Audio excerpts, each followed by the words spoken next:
Hello, I'm Julian Northbrook from doingenglish.com. Just done in the gym for today. It's January 1st. Not that any of that really makes any difference whatsoever from what I'm about to say. Well, I guess it kind of does because it's that time of year, isn't it, when we're planning and thinking about what we're going to be doing from here on out for 2020.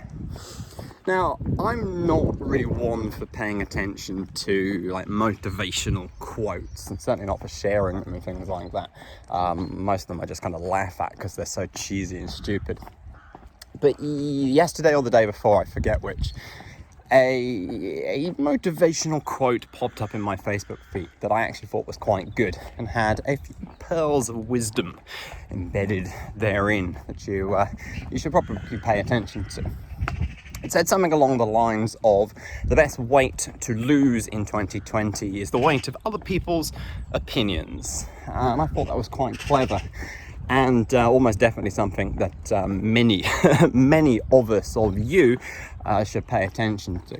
Now, don't get me wrong, if you're fat and overweight and unhealthy and you need to get fit, then going to the gym and losing a bit of that physical weight, not a bad idea. But far too many of us are held back by completely irrelevant opinions that other people come out with that just don't mean anything, but affect us all the same and make us hesitate, hold us back, stop us from doing the things that we want to do. I mean, good example of this, a few years ago now, and this is something which I've heard from several people. A few years ago now, one of my clients told me that the biggest barrier to signing up with me, he said, wasn't the money, wasn't that he didn't believe that I could help him, which I did when we fixed his problems fairly easily. It was that his next door neighbour had said that he believed that anything on the internet was stupid and was a scam.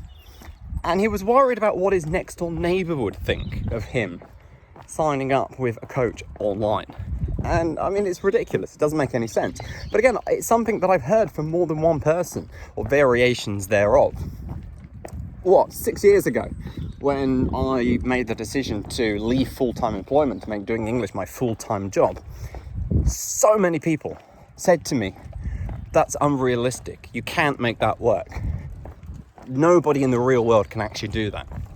Some people, maybe 1% of the people who try it might be successful, but it's a bad idea. And, if I'd listened to those people and their opinions, what would I be doing now? Probably exactly the same thing as I was doing 6 years ago.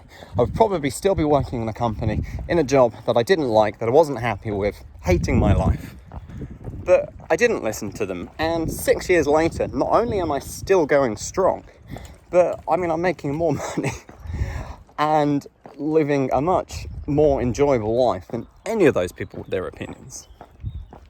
Now, when it comes to improving your English speaking, of course, if you don't know what to do to improve, listening to the advice of somebody like me, an expert who actually knows objectively what you should be doing and is able to point you in the right direction, that's slightly different. You should pay attention to expert advice, but there's a huge difference between expert advice and meaningless opinion from the wrong people.